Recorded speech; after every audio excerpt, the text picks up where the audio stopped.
psíquico, poderes sobrenaturales, son los que habría utilizado el expresidente Rafael Correa de Ecuador para hacerse a través de malas artes de lo que no era suyo. Bueno, en realidad es la justificación con la que se le intenta sacar del proceso electoral. ¿Qué está pasando en el Ecuador? Bueno, para hablar sobre el tema estamos ahora mismo con César Bermeo del canal de YouTube Hoja de Ruta para que nos cuente qué está pasando ahora mismo en el Ecuador. César, buenas noches, buenos días, bienvenido. ¿Cómo estás, Juan José? Muchísimas gracias. Bueno, ¿qué no pasa en el Ecuador? Porque hay muchas cosas, ¿no? Todo está girando en torno al expresidente Rafael Correa. Como tú bien dices, una sentencia de influjo psíquico, el cual es puesto por los jueces, eh, obviamente cambiando totalmente la teoría de la señora fiscal, que ella estaba tratando de acusarle a Rafael Correa y a las demás personas involucradas en el Ujú. caso Sobornos 2012-2016. Ellos inventan una sentencia primero por instigador de delito de cohecho. Ya. Entonces, tú te preguntas cómo instigó él a que o sea, y ahí es donde sale este famoso influjo psíquico. Muchos ¿Es en pensábamos, serio? Porque yo he leído no, esta no, no, noticia y me parece una broma realmente. O sea, no, presidente es Correa en tiene. serio. César, no, estamos hablando en serio, no, tú no me estás tomando el pelo, No, no, no te el estoy poco que tomando el tengo. pelo tanto así que en la, en la sentencia Ajá. que publica los jueces, pues obviamente ahí está. Y ellos hablan de que la prueba evacuada en la audiencia de juicio resultó incontrovertible, o sea, no hay vuelta atrás, o No hay, sea, no hay debate al respecto. no hay debate. Para determinar que el procesado Rafael Correa Delgado hizo surgir sobre un grupo de personas, especialmente sobre un grupo de funcionarios públicos de su entera confianza, mediante un influjo psíquico, No, la resolución de no, en realizar serio, me el estás tomando el injusto de pelo. cohecho pasivo. No, aquí está en la parte de ¿Ya la ha habido un juez sentencia. que ha tenido la valentía de firmar esa resolución? Bueno, son tres, ¿no? Son tres los que han firmado eso. Termina de explicarnos esto que parece un drama.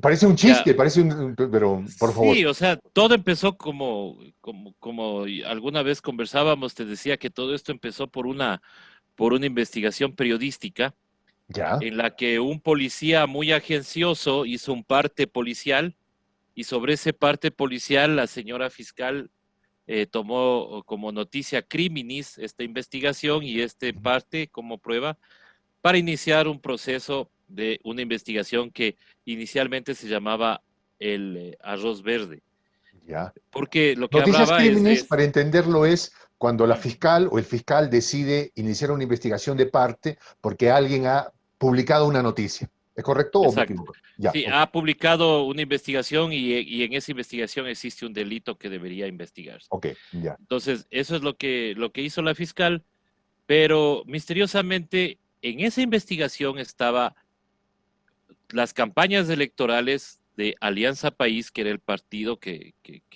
cobijaba a la Revolución Ciudadana antes.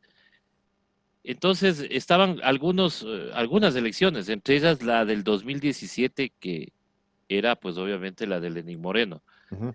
Resulta que la fiscal se le ocurre investigar solamente desde el 2012 al 2016. A ver, a ver, Entonces a ver. O le deja sea, a un ladito a Lenín Moreno.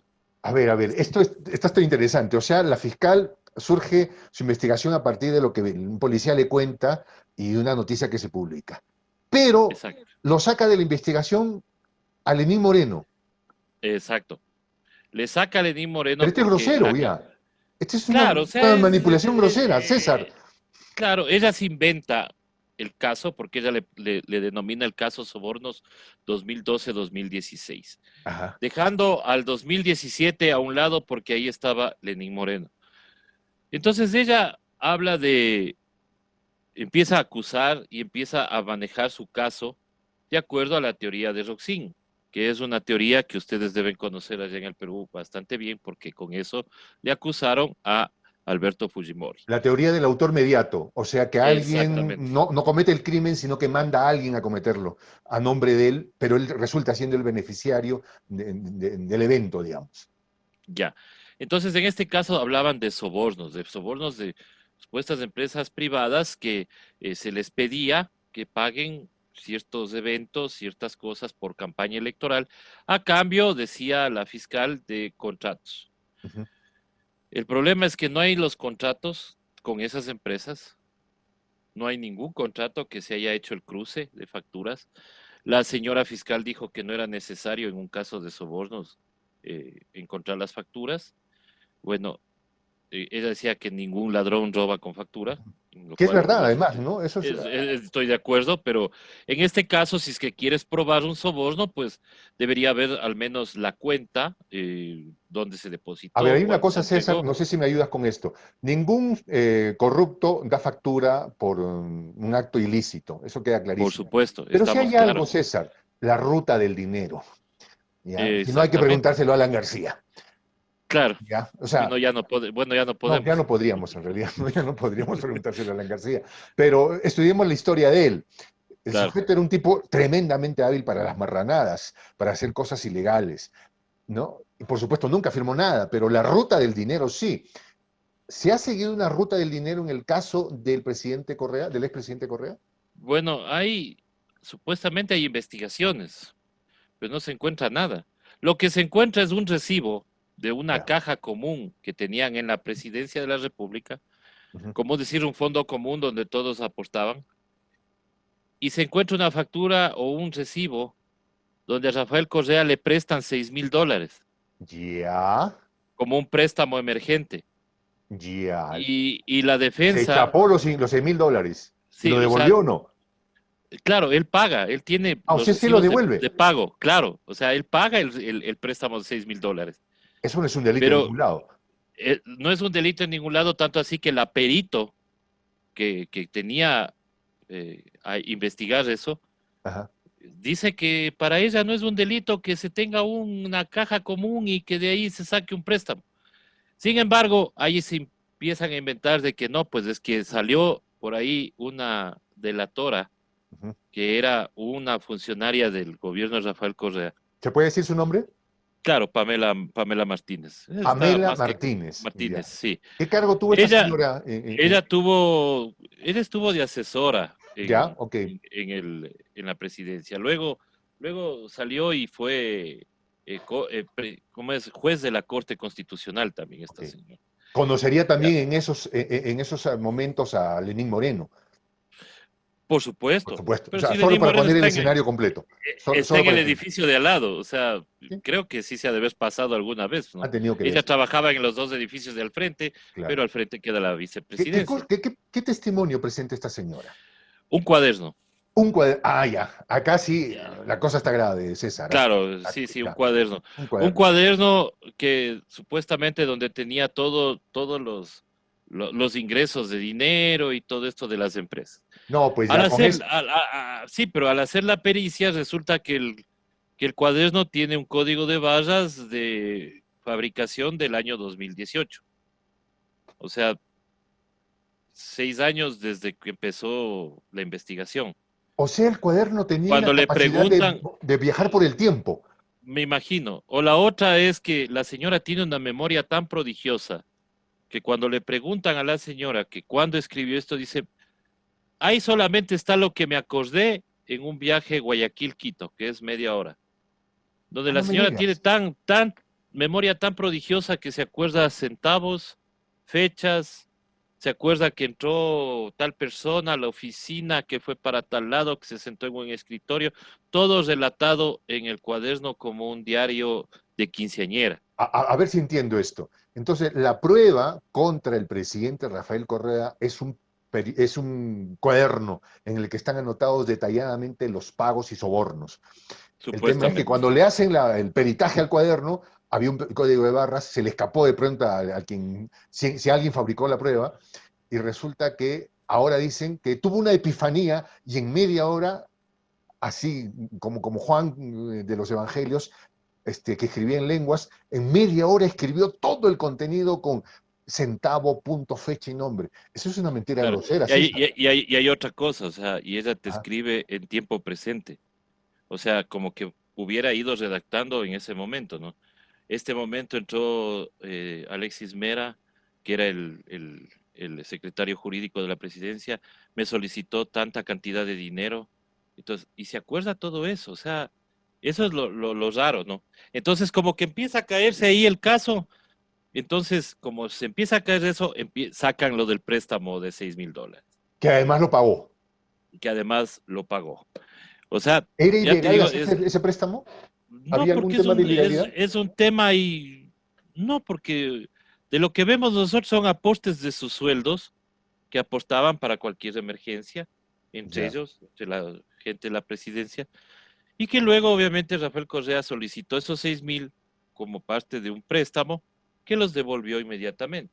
Quienes deberían reclamar si no se hubiera pagado, pues serían todos los otros aportantes, Ujú. más no empresas privadas de afuera, nada, es que nadie le ha detectado. Aquí nadie le ha detectado ni una sola cuenta a Rafael Correa ilegal, Ya. ninguna cuenta ni aquí ni afuera. Tanto así que la fiscal fue directora de la unidad de análisis financiero, ¿no? La que debería estar al tanto de todos los movimientos y todo eso que suelen tener algunos funcionarios públicos, ¿no? Entonces se dan cuenta del enriquecimiento ilícito y todo eso, pero en el caso de Rafael Correa no han encontrado, ni de Jorge Glass no han encontrado un centavo mal habido.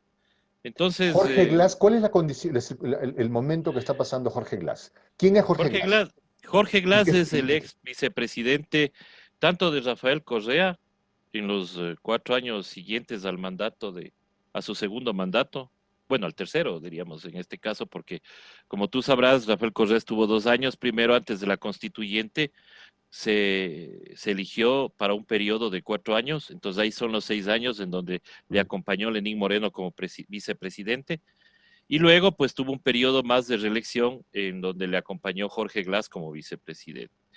Y en el binomio ganador, Lenín Moreno era el presidente y el vicepresidente era Jorge Glass, quien siempre estuvo a cargo de los sectores estratégicos. Sectores estratégicos, petróleos, hidroeléctricas, todo lo que tenía que ver con sector estratégico del Ecuador. Entonces, como él estaba a cargo de eso, la vinculación más grande es que él era el encargado de los, de los sectores estratégicos, entonces él tenía la culpa de que haya habido sobornos en algunas de esas contrataciones. ¿Hubieron Y sobornos? hasta ahora nadie ha probado que haya habido. Posiblemente los hubo. Ya. Nadie puede decir que no. ¿Odebrecht estuvo metido en el asunto? Odebrecht ha estado metido en todo Bueno, lado. O sea, Odebrecht tenía chequera fácil, ¿ah? claro. Tenía Entonces, chequera fácil. pero el asunto es que acá hay, hay personas Ujú. que se les ha encontrado dinero en el techo, se les ha encontrado dinero en cuentas que no justifican, enriquecimiento ilícito. Esas personas obviamente se les ha juzgado. En Ujú. el caso de Jorge Glass no se le encuentra nada, o sea, no hay ni una sola cuenta fuera en el exterior. La única prueba que tienen contra Estaferros, Jorge perdón. Glass, Sí, sí, sí, continúa. sí, se hizo investigaciones, se hizo todo, pero no se encuentran nada, ni siquiera testaferros. O sea, a él no le encuentran absolutamente nada. Lo único con lo que le acusan a Jorge Glass y que está detenido y peligrando su vida, como tú sabes, estamos en una pandemia y él tiene una enfermedad degenerativa, que es muy difícil, el nombre no me acuerdo ahorita, se me escapa, pero si a él le llega a dar COVID, pues esperaríamos lo peor. Ya. Entonces se ha pedido inclusive que le trasladen a otro sitio, a otra cárcel, Ujú. pero a él lo único que le acusa es la delación de un exfuncionario de Odebrecht. Ya. El exfuncionario de Odebrecht dijo, yo sí les di tanto. Por ahí también nos quedó la duda porque el señor dijo que les había dado 14 millones en efectivo en 2 maletas, Ujú. haciendo una relación entre cuánto sería 14 millones en 2 maletas. O sea, no entendemos hasta ahora cómo entregó y cómo llegó las 2 maletas para entregar 14 ¿Le han millones. encontrado propiedades, cuentas? Porque en base a la experiencia peruana, César, aquel que ha recibido plata tiene cuentas. Alan Claro, no las tenía a su nombre, las tenía a nombre de varios sujetos, pero las tenía en el Principado de Andorra, por ejemplo, ¿no? Y ese ha sido el mecanismo. O sea, ¿cómo trabaja Odebrecht?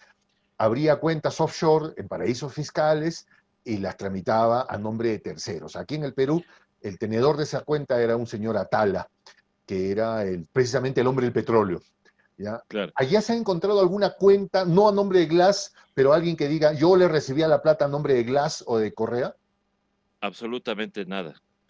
Tanto así que yo, de lo que recuerdo y de lo que veía yo en el caso peruano, Odebrecht decía en dónde le Sí. depositaban, dónde se daba y todo eso, y le hacían el seguimiento.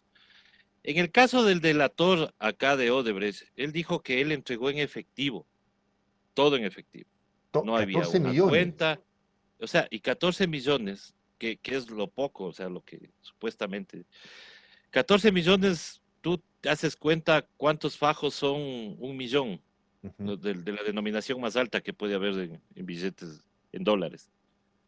Entonces, no cuadra.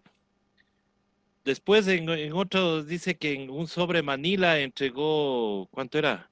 500.000 dólares en un sobre Manila. Entonces, cosas como esas no son muy creíbles. Pero de todas maneras se daba el beneficio de la duda para que la Que se fiscalía investigue, que se se investigue. investigue. El asunto es que el anterior fiscal hace un convenio con la gente de Odebrecht y les dice que, o sea, aquí se van a eximir de acusarle a Odebrecht con tal de que den toda la información. Ujú. En base a qué hizo ese acuerdo, nadie lo sabe. Pero por ahí se inventó de que él no podía juzgarle a Odebrecht aquí en el Ecuador porque ellos ya habían sido juzgados en Brasil, lo cual es una violación al derecho porque el delito se cometió aquí. Exacto. Que lo Ya, juzguen allá por los entonces, delitos que han cometido allá. por Que lo supuesto, juzguen en el Perú por los delitos que se cometieron en el Perú. Que se le juzgue en México por las chanchadas que han hecho en México. Y en por Ecuador supuesto. por lo que hubieran hecho allá. Claro, y aquí creo que es el único país en Latinoamérica que no le ha acusado a Odebrecht. Es más, Odebrecht ahora nos está acusando al Estado ecuatoriano por lo que ha dejado de ganar en este tiempo que no le han contratado. Entonces, para que veas cómo están las cosas acá en el Ecuador. Entonces, teniendo estos juicios, tanto Jorge Glass, que está detenido injustamente, ya van a ser 3 años y cumpliendo más del 40% de la pena que acá en el Ecuador, de acuerdo al Código Orgánico Penal, tú puedes pedir una prelibertad cuando has Ujú. cumplido el 40% de la pena, a él le niegan todo. Entonces, ahí nos viene la duda, porque retrotrayéndome a por qué inició todo este problema, Jorge Glass denunció, cuando era vicepresidente aún, él denunció que estaban presenciando el reparto del país a ciertos grupos políticos y económicos, entre ellos el expresidente Abdalá Bucarán Ortiz, que ustedes deben conocerle muy bien y Que hoy que día lo han metido a la cárcel, me parece, ¿no? hoy fue detenido en un acto también, en un show mediático que ya te Ya luego, redactaré más luego entramos adelante. ahí. Ya.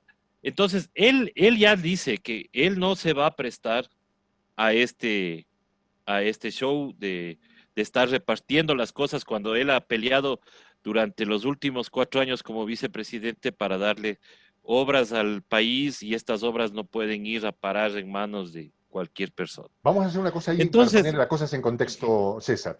Se está entendiendo entonces que el vicepresidente Glass dice, un momentito, tú, Moreno, no estás cumpliendo la agenda política por la que fuiste electo. Tú tendrías exacto, que gobernar para los más vulnerables y estás entregando las riquezas de Ecuador a los que siempre se han fajado los bolsillos y han hinchado sus billeteras a partir de los bienes del gobierno. Entonces yo no voy a permitir eso. ¿Es correcto? Porque es Lenín Moreno exactamente, traiciona la agenda política con la que es electa. Por favor, continúa. exactamente, eso es, porque hay un antecedente. Antes de que estas declaraciones de Jorge Glass, se descubre que el presidente de la asamblea de ese entonces, el doctor Serrano, él junto al secretario de Lenín Moreno viajan a Panamá en el avión Ya. privado de un empresario de mucho éxito acá en el Ecuador.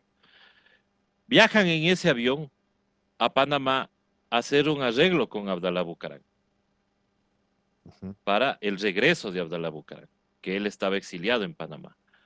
Regresan y regresa Abdalá Bucaram, y al regresar a Abdalá Bucaram le entregan el manejo de la CENEL, que es la empresa Corporación Nacional de Electricidad.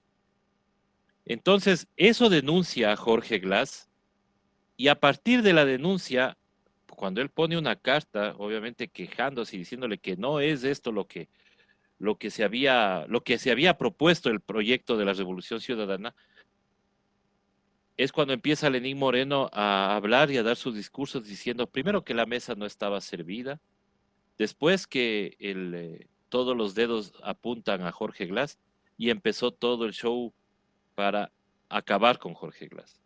Jorge Glass confiado en la justicia, que ese fue el error, creo yo, de Jorge Glass, porque si Jorge Glass hubiera tomado la decisión que toman algunos acusados acá en el Ecuador de coger y salir del país, Jorge Glass coge su camioneta desde Guayaquil y viene a entregarse a Quito en una acción en donde tú dices, bueno, o ¿Qué sea, me va a si pasar? o sea, si le están, no, pero si le están acusando de semejantes cosas, tú Claro, no y agarras él se y cree sale inocente y huyendo. dice que no me puede pasar Claro, nada. yo me voy allá y voy a dar la cara. Es más, les dice a la bancada de su partido, de AP, dice, levánteme en la inmunidad. ¿Ya? Y los asambleístas le hacen caso y le levantan la inmunidad y le juzgan y le destituyen como vicepresidente, y Su empieza el propia juicio, bancada. su propia bancada, con los votos de su propia bancada, porque Ajá, se separan 44 se van con Moreno, y los leales a Rafael Correa quedan 29-30 más o menos, ya. porque eran como 74 asambleístas, un bloque bastante fuerte, una mayoría aplastante hubiera sido si se hubieran quedado compactos. Entonces ahí es cuando viene el drama de Jorge Glass.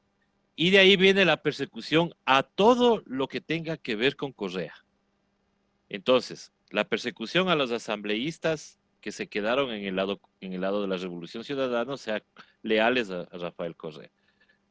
Y empieza la persecución a Rafael Correa. Empiezan con el primer caso que habíamos comentado, de un supuesto secuestro a un actor político en Colombia, que era requerido acá en el Ecuador Ujú, por un tema, un juicio de difamación, alguna cosa, y era requerido por la justicia ecuatoriana. Le encuentran en Colombia, le traen acá al Ecuador y él alega que es secuestro.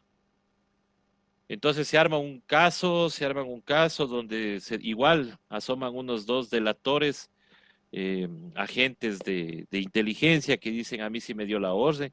El presidente mismo me mandó la orden, entonces Rafael Correa dice, bueno, es un caso súper largo ya, pero ya. te resumo en que hoy ese caso del supuesto secuestro se está cayendo, tanto en Colombia como se va a caer acá en el Ecuador.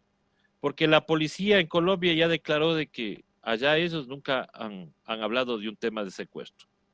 Entonces no hay el caso. Aparte, ahí es otra cosa. El delito se comete en Colombia. Allá ya juzgaron y dieron que no había secuestro. Ajá. Entonces, ¿y por qué le vuelven a juzgar aquí en el Ecuador? Esa es la pregunta.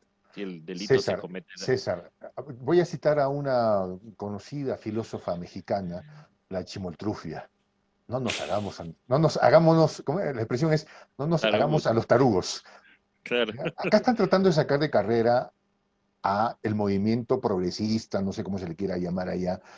No quieren la Correa, no quieren que se No, vuelvan a implementar las políticas de Estado y le están tratando de sacar mil pies al gato. Ese es el texto, a Correa le eso es lo están real. cerrando, exacto, a Correa le están cerrando por todo lado.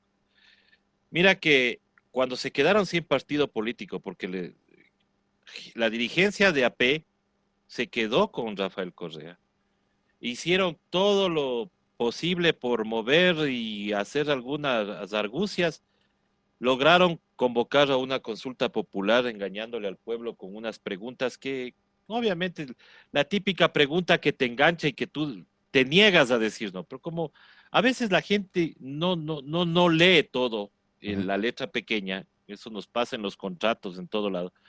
Entonces dijeron, pongamos sí, pues, porque imagínate, en la pregunta uno te decían, ¿quiere usted que los acusados, los políticos acusados por corrupción nunca más vuelvan a ser candidatos a nada? Entonces, Obvio, ¿no? toditos dicen, claro, Claro. A fardo cerrado. claro, te ponen en la pregunta 3, te dicen, solo por esta vez el Consejo de Participación Ciudadana, que es una entidad de transparencia encargada, de acuerdo a la nueva constitución del 2008, aquí en el Ecuador, encargada de nombrar a las autoridades de control, te pone en esa pregunta que por única vez, excepcionalmente, el Consejo de Participación Ciudadana revisará los nombramientos hechos por el anterior Consejo, nombrando un Consejo transitorio. La gente dijo, bueno, pues para que se transparente todo, entonces votemos sí. Pero ya vas a ver lo que pasó luego. Y la pregunta 4, bueno, hubo una pregunta inclusive para ya dejar de explotar la minería, dejar de que ya se explote el petróleo, apuntando a los ambientalistas. Había la pregunta 4 que me pareció la más engañosa y la más grosera. Era, la pregunta 4 te decía, decide usted que los delitos sexuales cometidos contra niños no prescriban. Entonces, vos te vas a poner a pensar y dices, no, pues, o sea, yo no quiero que prescriban y que les cojan a estos delincuentes dañados. El problema es que eso no necesitaba una consulta popular, eso podía ir por decreto, o sea, por mandado una excitativa, mejor dicho, a la Asamblea Nacional para que la Asamblea debata en 2, 3 días y cambie la ley. Claro, lo que Y estaban era punto. buscando pulsos de emociones muy sensibles en la Claro, población para que, junto con eso, logren votos para la reforma que ellos han impulsado. claro. Y bueno, ganó el sí, no de una manera aplastante como ellos pensaban, ganó, pero ganó de una manera, digamos que arañando, pero ganó. ¿Qué pasó con la pregunta 3, que fue lo más terrible? Que le entregaron el poder a un venerable anciano que teníamos acá en el Ecuador, un político muy transitado de partido en partido, nació conservador, o sea, ultraderecha, conservador. Luego se hizo indigenista, luego se pasó a la democracia cristiana, luego peleó con los indígenas nuevamente, entonces él ha sido, o bueno, fue un, un tutti frutti de partidos políticos. Sin embargo, tenía el respeto de algunas personas acá. Bueno, el señor dijo que él estaba sobre la Constitución de acuerdo al mandato popular. No sé en qué parte de la pregunta 3 decía eso, pero él decía, yo estoy encima de la Constitución, o sea, un Ya. omnipotente. O sea, yo nunca he visto más que a los dictadores ponerse encima de la Constitución. Y ahí el señor, pues, se bajó a la Corte Constitucional, movió lo que quiso, nombró a quien le dio la gana, nos puso a esta fiscal que ahora tenemos en un nombramiento que es chistosísimo, ¿no? La señora saca en su prueba de teórica 10/20. Para hacerle ganar, ella se entrevista con todos los de la mesa del Consejo de Participación Ciudadana, donde había un solo abogado penal que podía refutar lo que ella decía. Sin embargo, la señora, tenemos, ahí está en YouTube la comparecencia de la señora con trabas, sin conocimiento de derecho penal, o sea, un completo champús. Y es la única que saca 50/50, Vaya. calificado por el señor O sea, Trujillo. lo que tenemos es una dictadura disfrazada allá. Claro, claro. César, acá tengo algunos elementos. Tengo entendido que por la Constitución que aprueba el mismo Rafael Correa, él no podría volver a ser candidato a la presidencia. Tengo A la entendido, corrígeme presidencia eso. no. Pero él sí podría ser candidato a la vicepresidencia o podría impulsar un proyecto político con algún heredero de su legado político.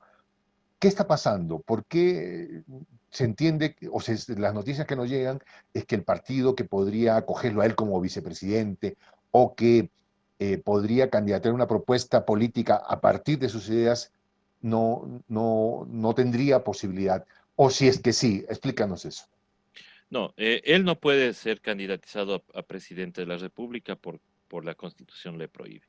Él ya no puede ser candidato a la presidencia, pero sí a la vicepresidencia, sí a la asamblea y sí a cualquier otra dignidad.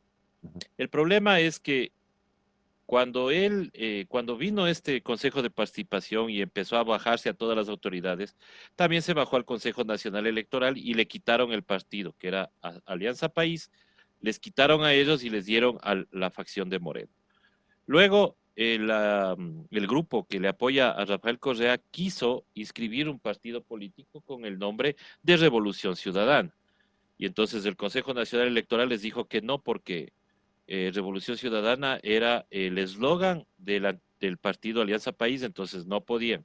Ujú, Después quisieron inscribirse como movimiento alfarista ujú. y el Consejo Nacional Electoral dijo que Alfaro era liberal y que no podía ser un movimiento de izquierda. Pero ¿qué te interesa cómo yo le llame a tú, cómo le llame yo a mi partido? O sea, puedo decir partido de movimiento extraterrestre. O sea, eso es un derecho universal, creo, Pero es que para inalienable. que vas viendo cómo les cerraban las puertas por todo lado. Luego recogieron firmas para legalizar a un movimiento que ya estaba establecido, que se llamaba Movimiento Acuerdo Nacional por la Revolución Ciudadana, así se llamaba. Y recogieron las firmas, presentaron las firmas y resulta que asoma una nueva directiva del partido y también les quitan ese partido. Venían las elecciones del 2019, entonces había que preguntarse, bueno, ¿cómo se participa? Ujú. Y resulta que un partido, un movimiento llamado Fuerza Compromiso Social, acoge a la gente de, de la Revolución Ciudadana. Con ese partido se presentan elecciones y se ganaron algunas concejalías. Se ganó la prefectura de Manabí y la prefectura de Pichincha y se estuvo a punto de ganar la alcaldía de Quito. Algún movimiento medio raro hubo ahí, pero terminó perdiendo la candidata de Fuerza Compromiso Social aquí en Quito. Resulta que ya ganaron las elecciones, o sea, se ganó algunas dignidades con ese movimiento. Entonces se pensaba candidatizar en estas elecciones del 2021 a una persona que represente al lado correísta. Entonces, por ahí asoma el señor Contralor, que es acá el juez de cuentas, no sé cómo le llamen allá en el Perú, quien se encarga de ver los destinos de los fondos Claro, del Estado. El Contralor de la Contralor, República, Contralor ya, General de la República. ya acá es Contralor General del Estado. Ujú. Este señor dice, están mal inscritos 4 movimientos porque las firmas no coinciden. ¿Pero qué tiene que ver el Entonces, Contralor en eso? elimínenle. Bueno, aquí en este país tiene que ver todo porque él quedó con la herencia del señor Trujillo, que ya está en mejor vida, y él también creo que se cree encima de la Constitución. Entonces, él dice que apelando a que él es una persona que revisa todo lo administrativo, Ya. entonces ve que no han hecho nada para eliminar a estos 4 movimientos que ya pasaron 2 elecciones. O sea, recién se acuerdan de revisar las firmas. Ahora, Entonces, este partido fue el que tuvo mayor cantidad de votos en México, perdón, en Ecuador. sí, relativamente sí. O sea, si vamos al conjunto, sí. Es una fuerza bastante fuerte. La han Tanto es sacado así de, o que, sea, acá o sea, el asunto es que la están sacando de carrera, o sea, como sea, buscándole la leguleyada. sí. ¿La Organización de Estados Americanos ha tomado alguna posición No, democrática en torno a esto? para nada. Es más, está muy agradecido el señor Almagro porque le dieron el voto, a pesar de que nosotros teníamos candidato ecuatoriano, que tampoco era una maravilla. Pero para que veas cómo el Ecuador está manejado hoy, que ni siquiera a tu compatriota le apoyas en el voto para la OEA, sino que le apoyaste a Almagro, que es quien te está dando la razón en todo. Entonces, Almagro no se ha pronunciado para nada. Es más, yo creo que si tú no me lo dices, yo pensé que ya ni existía la OEA, porque Absolutamente deslegitimada. César, yo sí, veo lo que está pasando en Ecuador casi lo mismo de lo que está pasando en Bolivia, es cortado que casi es con lo la mismo. misma tijera, como si fuera un patrón, como si fuera un protocolo. Es lo mismo, es tratar de que no regresen los expresidentes, o sea, que no regrese ni siquiera el ideario de los Pero expresidentes. acá viene una pregunta, ¿qué pasa con el pueblo? Puedo estar equivocado, agosto, septiembre del año pasado vi con esperanza la reacción del poderosísimo movimiento indígena en el Ecuador que puso contra las cuerdas a Lenín Moreno. ¿Qué pasó? ¿Se calmaron? ¿Se contentaron? ¿Qué está pasando allá? Yo creo que, bueno, fue en octubre. En octubre fue que salimos a las calles, hubo a los tiempos un enfrentamiento bastante fuerte. Eh, yo creo que Lenín Moreno el 13 de octubre estaba caído. Porque incluso se traslada a Guayaquil, deja Quito y se va a Claro, Guayaquil. bueno, sus co-gobernantes, o sea, el Partido Social Cristiano, creo, Ujú. ellos le estaban dando acogida en Guayaquil para que desde allá él mande y todo lo demás. Claro, tomando las experiencias anteriores del mismo Bucarán, del mismo Ujú. Maguad y Gutiérrez que se quedaron aquí en Quito y pues cayeron. Entonces, él manda un decreto en donde quita el subsidio a los combustibles, hay un relajo, entonces la gente reacciona ya, cansada de todo eso.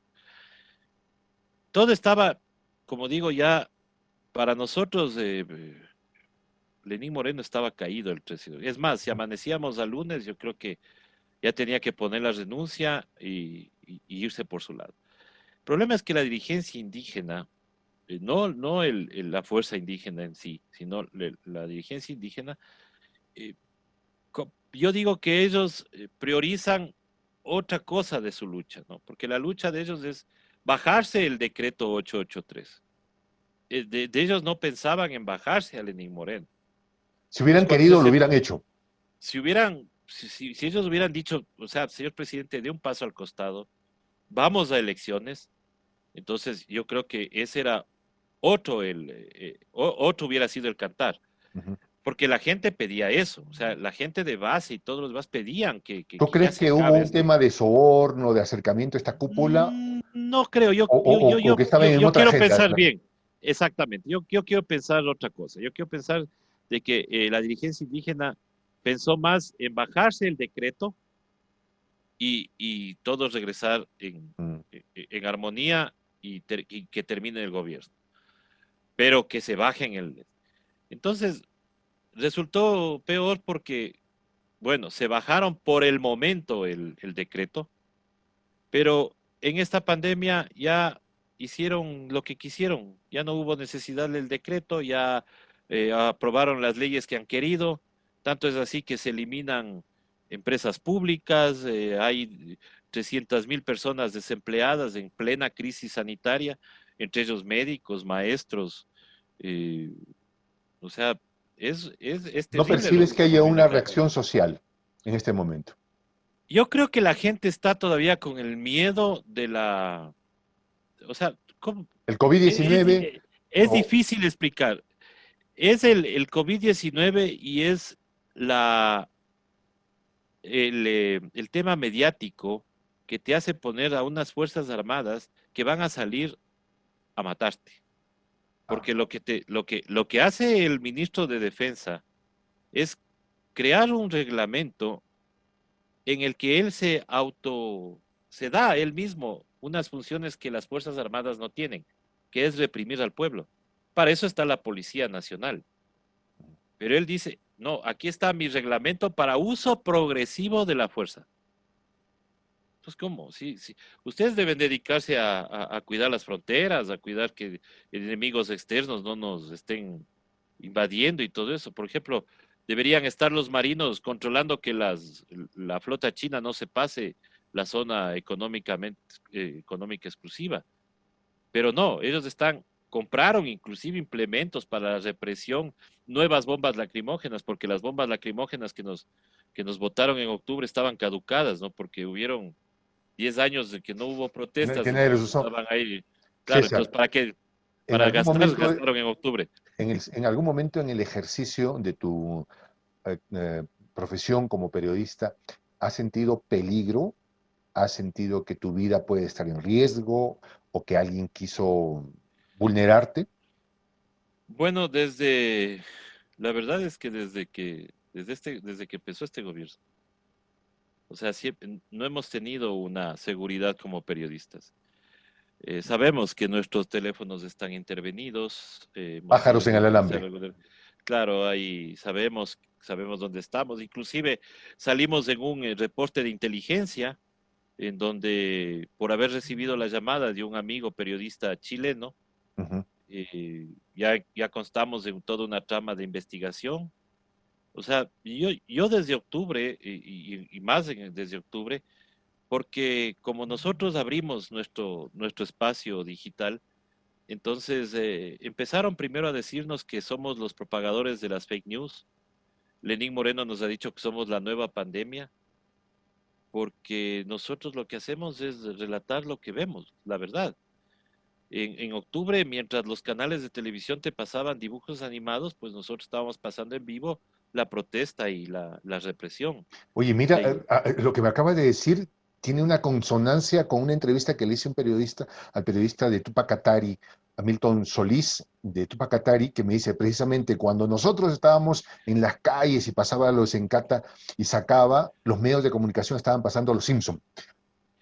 Acá en bueno, el ya era Perú, por los ejemplo, Simpson. cuando Fujimori hizo el fraude, puso al Chavo del Ocho. Claro. Acá nos pusieron Bob Esponja.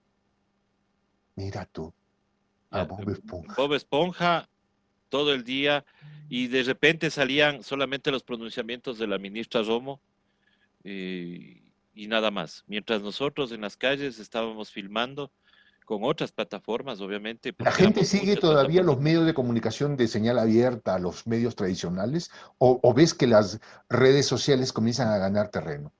Hemos ganado mucho terreno y es por eso que nos tienen miedo y es por eso que quieren desprestigiarnos.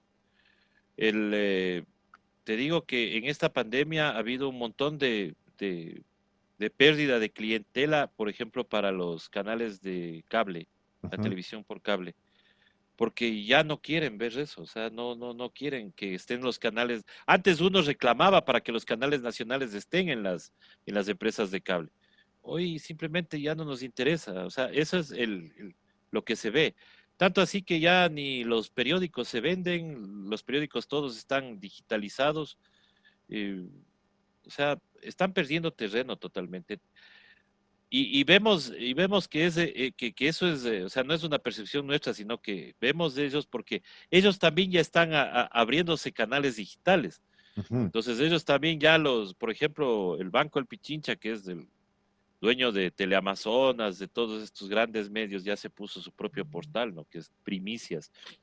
Entonces, vemos que ellos están viniendo a nuestro lado, al lado del periodismo digital, pero claro, o sea, quieren desprestigiarnos porque nosotros, claro, nosotros somos la piedra de choque entre lo que ellos quieren posicionar y lo que nosotros decimos es lo que está pasando, lo que debería conocer el pueblo. César, Y ¿en algún momento entonces, no te has preguntado qué hago acá? Estaría, no sé, dictando clases en una universidad, escribiendo un libro, hubiera puesto una bodega, ¿por qué estoy acá?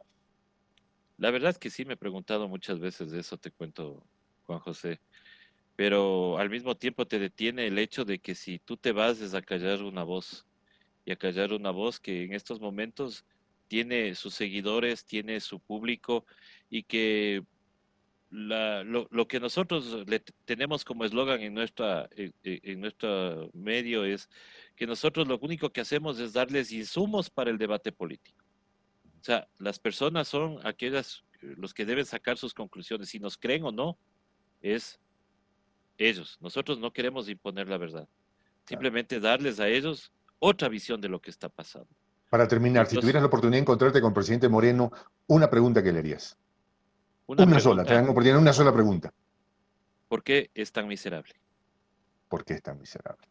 César Bermeo, gracias por habernos acompañado en la edición de ahora, bueno, indistintamente a la hora que la gente lo vea. Muchas gracias a toda Latinoamérica que te está viendo en el programa, a todos los latinos en Estados Unidos. Por favor, el público de nuestro canal Prensa Alternativa, que es tu público también, te escucha para tu despedida.